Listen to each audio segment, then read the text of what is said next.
salaamaaleykum mbokki patriote yi gars yi ñu ngi ziar ñëpp di bëgg ñëpp man la seen mbokk Jim Ndiaye bon vite fait rek tey vidéo vite fait dama leen ne lan la mbokk patriote yi man damay jaaxle des fois su fekkee les gens dañuy axé lépp seen réflexion ak seeni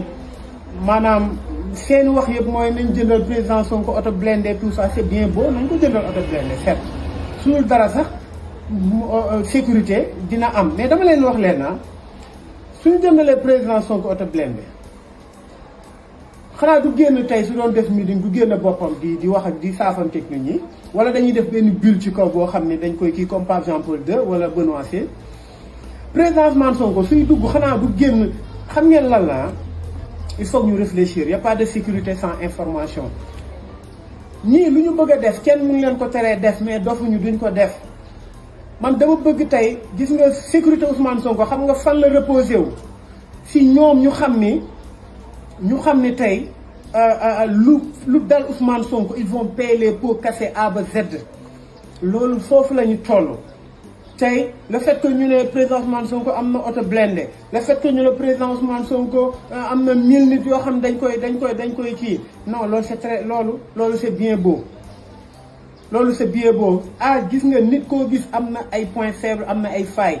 koo xam ni daf la bëgg a def lu bon kenn mënu ko tere mais nañu xam ni kenn du ci rëcc bu boobaa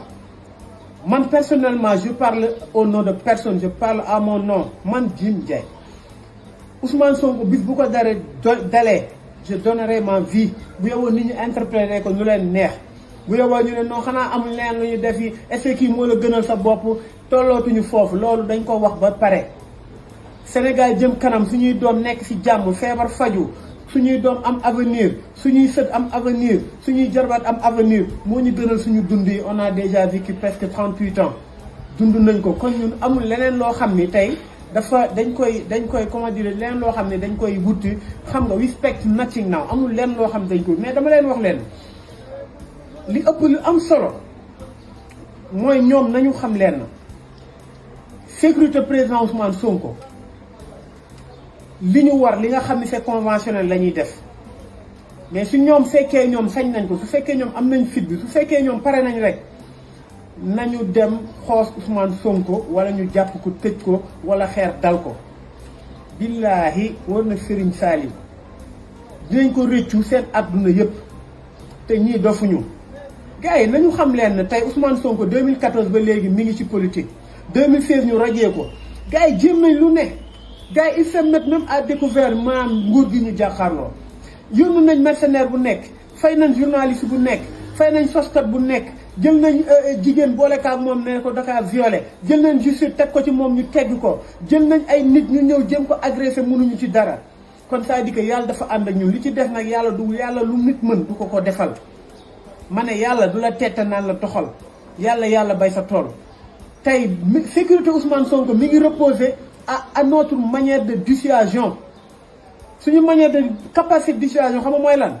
laa leen Ousmane Sonko yéen a xam mais après vous allez payer les pots cassés te ñoo la gën a xam ni billaahi wallaahi wal kitaabi Ousmane Sonko lu ko mënti dal dëkk bii 10 ans yii di ñëw képp kuy politicien soo met du fi teg tànkam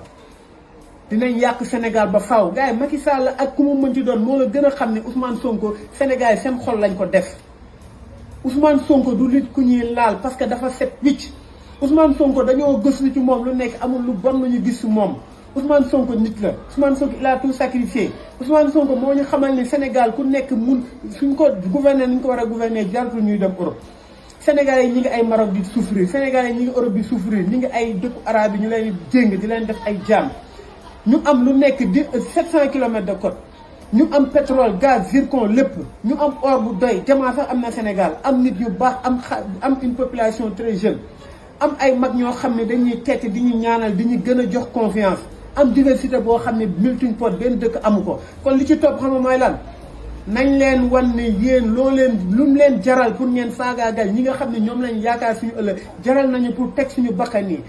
les milliers de morts yi nañ ci bokk amul problème loolu la ñu toll mais tollootuñu fu ñu Ousmane Sonko non nañ ko jël ko blende baax na nañ ko jël c'est bon parce que nit au moins sax mun nañ sànni xeer wala ñuy sànni rakal mo mu dal ko loolu baax na mais quant à ñu yaakaar ni sécurité Ousmane Sonko mi ngi ci ay garde corps wala mi ngi ci ay auto blindé wala mi ngi ci ay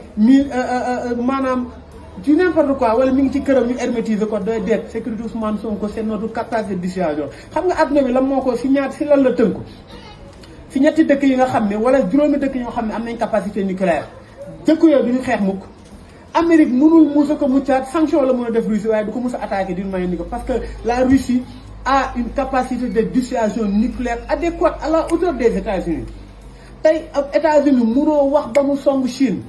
Russie mënoo wax ba mu song États-Unis parce que xam ne su ko songee àdduna bi day tukkee ñun nag on doit être à la hauteur de leur capacité nañ ko multiplier ñu xam ne capacité de provocation bu ñu am ñun am nañ capacité de réponse boo xam ne il sera à la hauteur man loolu laa amoon lu may wax man je suis pour ñu jëndal Ousmane Sonko auto blindé je participerai man lu ma ci mën luñ ci mën ku nekk dërëm ak ñaar dërëm bi nga am pare nañ pour Ousmane Sonko ñu wutal ko garde yoo xam ne baax nañ ils sont très maanaam garde corps dafa am garde rapproché am information am parce que y a pas de sécurité sans information parce que sécurité foog nga anticiper ko ñu jéem a xam lépp li nga xam ne ñu ngi koy waajal ñu anticiper ko mais quant à ñu ne mun nañ def lu tere ñi def su leen ñaaw nañ leen dissuader ni soo leen ko defee 10 ans yi amul politicien buy taxaw Sénégal gars yi ñuy ziar ñëpp seen mbokk Djim Ndiaye wasalaam